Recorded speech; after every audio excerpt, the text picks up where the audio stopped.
Hello dear students, welcome back to my channel. Hope you are all good. আজ আলোচনা করতে চলেছি পশ্চিমবঙ্গ মধ্যশিক্ষা পর্ষদের অষ্টম শ্রেণীর একটি বিশেষ প্রবন্ধ গাছের কথা। লিখেছেন জগদীশচন্দ্র বসু। প্রবন্ধের ভিতরে যাওয়ার আগে আমাদের লেখক জগদীশচন্দ্র বসু সম্পর্কে আমরা একদম বেসিক কিছু বিষয় জেনে নেব। জগদীশচন্দ্র বসু 1858 সালের 30শে নভেম্বর বর্তমানের বাংলাদেশের ময়মনসিংহ জেলার রাড়িখাল গ্রামে জন্মগ্রহণ করেন।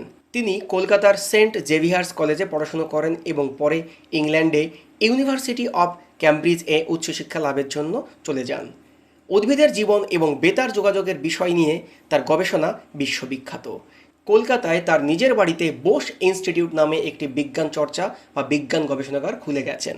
1937 সালের 23শে নভেম্বর বিহারের গিরিডিতে আমাদের এই মহান বিজ্ঞানীর মৃত্যু হয়। এবার আমরা চলে আসব আমাদের মূল প্রবন্ধে। স্কুলের পরীক্ষায় যত কঠিন প্রশ্ন আসুক তোমরা নিজেরাই লিখতে পারবে, তো চলো শুরু করা যাক। আগে যখন একা মাঠে কিংবা পাহাড়ে বেড়াতে যাইতাম তখন সব খালি খালি লাগিত। এই লাল কালি দিয়ে আন্ডারলাইন করা যে লাইনগুলি, এই লাইনগুলি হচ্ছে গুরুত্বপূর্ণ লাইন। অর্থাৎ এখান থেকেই তোমাদের 1 নম্বরের এসএ কিউ, এমসিকিউ, 2 নম্বরের প্রশ্ন, 3 নম্বরের অথবা 5 নম্বরের প্রশ্ন হতে পারে।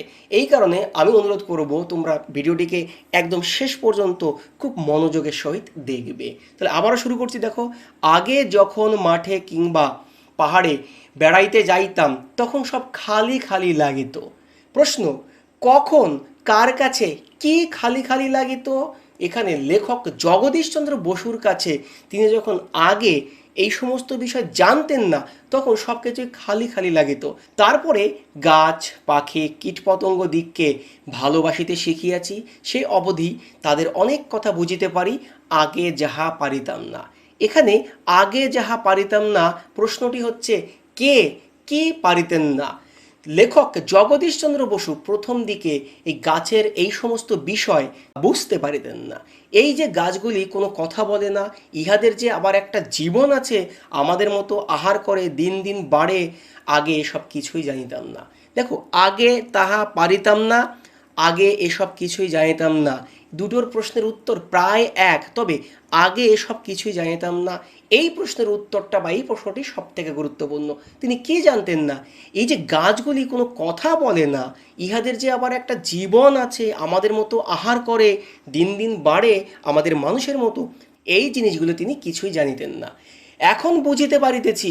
প্রশ্ন, এখন কে কি বুঝিতে পারিয়াছেন?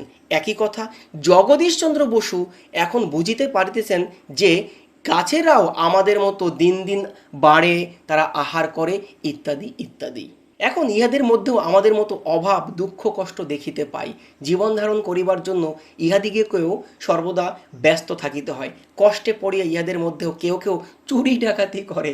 মানুষের মধ্যে যেরূপ সদ্গুণ আছে ইহাদের মধ্যেও তাহার কিছু কিছু দেখা যায়। এই লাইনটি তোমাদের প্রশ্নে অলরেডি রয়েছে, বইটি উল্টে দেখতে পারো।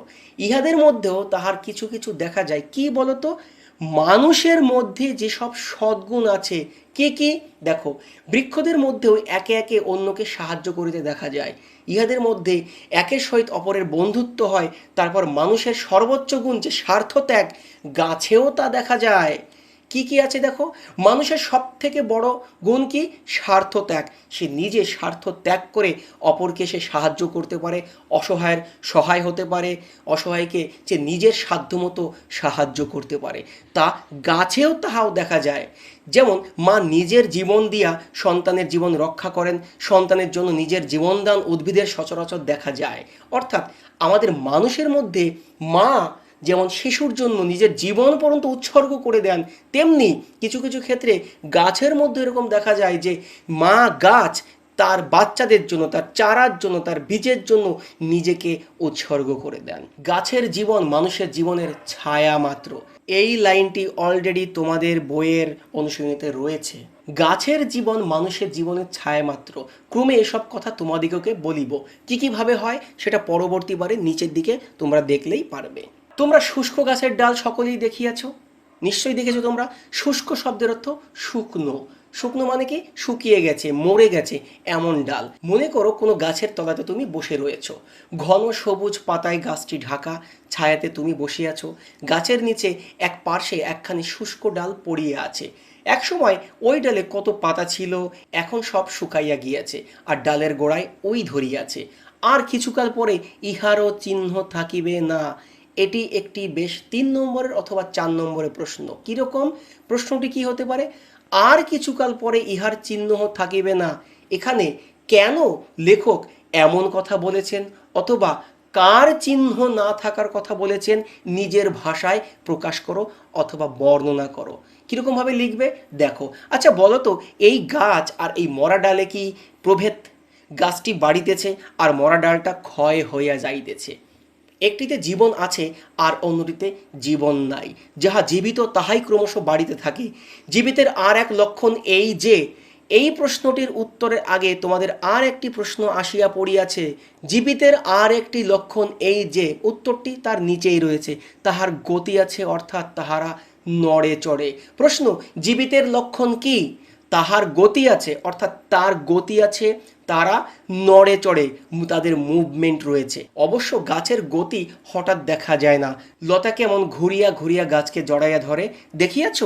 এটাই হচ্ছে গাছের গতি। গাছ অনেক জোরে হাঁটিতে বা দৌড়তে না পারিলেও তারা কিন্তু নিজের এই সমস্ত যে লতা, তা দিয়ে বিভিন্ন জায়গায় তারা গমন করে। তাহলে আমাদের একটা প্রশ্ন রয়ে গেল, আর কিছুকাল পরে ইহারও চিহ্ন থাকিবে না। কিসের থাকবে না? এই যে যে গাছটিকে, মরা ডালটিকে উইতে ধরেছে, সেই উই পোকায় তাকে একদম খেয়ে ফেলবে, তারপরে সে একসময় একদম নিশ্চিহ্ন হয়ে যাবে। কেননা অলরেডি বলে যাচ্ছে কি, জীবিতের আর একটি লক্ষণ এই যে তাহার গতি আছে, অর্থাৎ তারা নড়ে চড়ে। দেখবে যে সমস্ত ডাল জীবন্ত, তারা একটু একটু একটু একটু করে বাড়তে থাকে, তার মানে তার গতি আছে এবং সে জীবিত।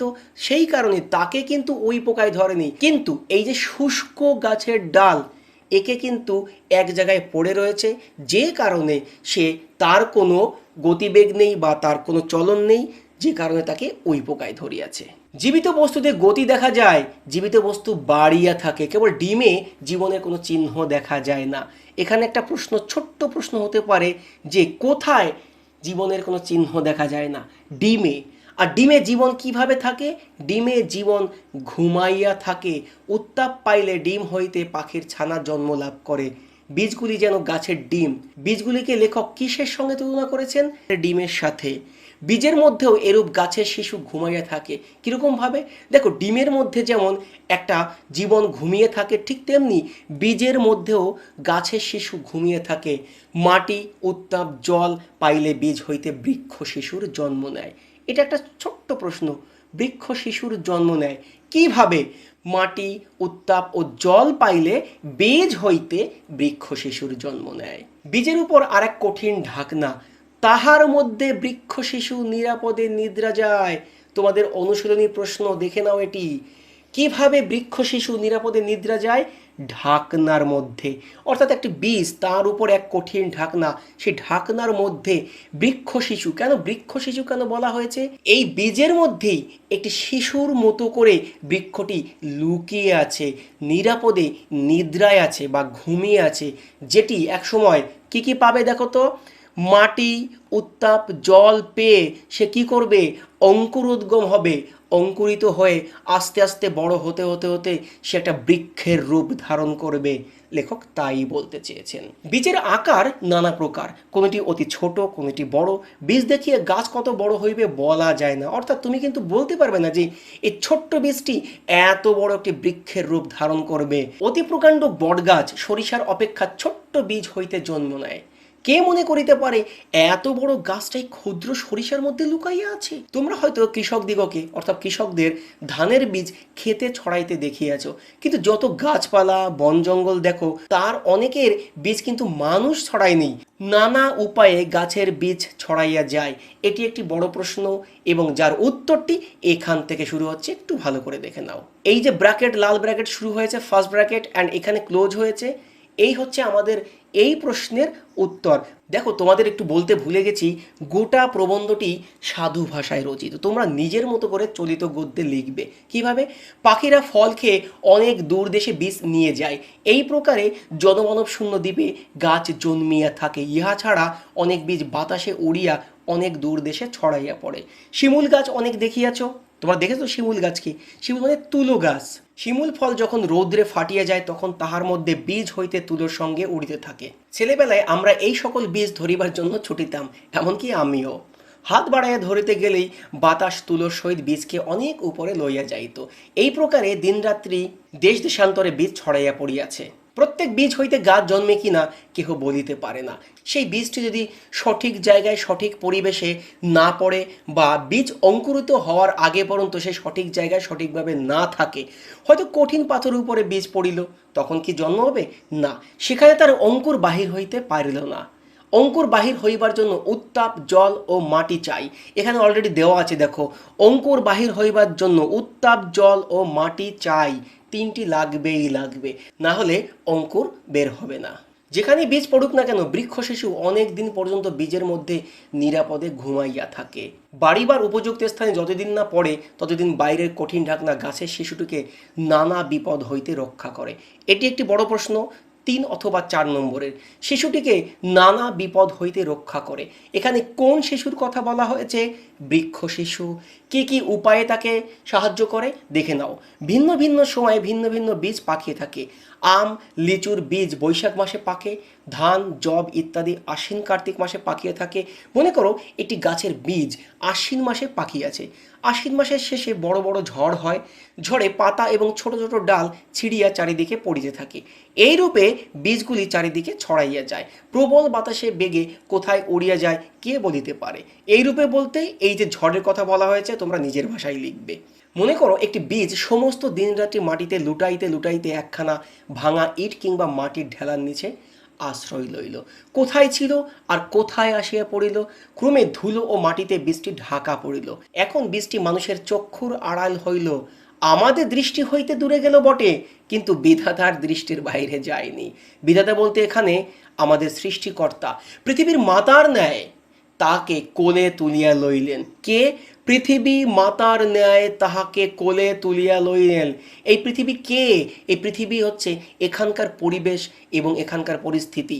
বৃক্ষ শিশুটিকে মাটিতে ঢাকা পড়িয়া বাইরের শীত ও ঝড় হইতে রক্ষা পাইল।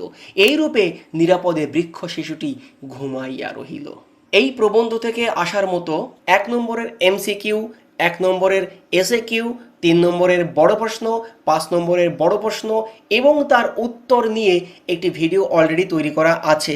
ভিডিওটির লিংক ডেসক্রিপশন বক্সে দেওয়া রয়েছে, সেখান থেকে তোমরা লিংকে ক্লিক করে চেক আউট করতে পারো। এছাড়া যদি আমাদের একাডেমিতে তোমরা কেউ ভর্তি হতে চাও, যেখানে মাত্র 6 জন প্রতি ব্যাচে পড়ানো হয়, তারা এই নম্বরে কল অথবা হোয়াটসঅ্যাপ করে যোগাযোগ করতে পারো। এরকম প্রত্যেকটি টপিক খুব সুন্দর করে নোট করে বুঝিয়ে দেওয়া হয় বিদ্যাতীর্থ একাডেমি প্রাইভেট টিউশন। এখানে প্রতিটি ব্যাচে মাত্র 6 জন করে চেয়ার টেবিলে বসিয়ে বাড়ির পার্সোনাল টিউশনের মতো পড়ানো হয়। আপনি ঠিকই শুনেছেন, মাত্র 6 জন। হ্যাঁ, নর্মাল কোচিং সেন্টার থেকে আমাদের একাডেমি কোথায় তফাৎ? এখানে আপনার ছেলে মেয়ে যখন পৌঁছায় তখন সাথে সাথে আপনার ফোনে মেসেজ চলে যায় যে আপনার ছেলে অথবা মেয়ে এখানে পৌঁছে গেছে। এখান থেকে প্রাইভেট কমপ্লিট করে যখন বেরিয়ে যায়, আপনার ছেলে মেয়ে বেরিয়ে গেছে সেই একই এসএমএস আপনি পাচ্ছেন। অর্থাৎ বাড়ির থেকে বেরিয়ে পড়া কমপ্লিট করে বাড়ি পৌঁছানো পর্যন্ত সম্পূর্ণ একাডেমি এবং মা বাবার হাতেই বিষয়টা থাকছে। পড়ালেখার কোয়ালিটি এবং স্টুডেন্টদের সিকিউরিটি দুটো বিষয় আমরা ভীষণ গুরুত্বপূর্ণভাবে দেখে থাকি। আপনার ছেলে অথবা মেয়ে এখানে 15 দিন একদম ফ্রিতে পড়াশুনো করতে পারে, দেখতে পারে আমাদের এখানে কিভাবে পড়াশুনো করানো হয়। যদি ভালো লাগে তাহলে থাকবে, না হলে কোনো রকম কৈফিয়ত না দিয়ে, কোনো রকম টিউশন ফিস না দিয়ে 15 দিন পরে আপনার সন্তানকে আপনি এখান থেকে নিয়ে যান, আমরা কোনো আপত্তি করব না। আমাদের একাডেমিতে কিভাবে পড়ানো হয়, কীরকমভাবে পরীক্ষা নেওয়া হয়, কীরকমভাবে প্রশ্ন প্রস্তুত করা হয়, অর্থাৎ কোয়ালিটি কোশ্চেন পেপারের উপরই পরীক্ষা নেওয়া হয়, তার সমস্ত বিষয় একটি ভিডিওর মধ্যে দেওয়া আছে।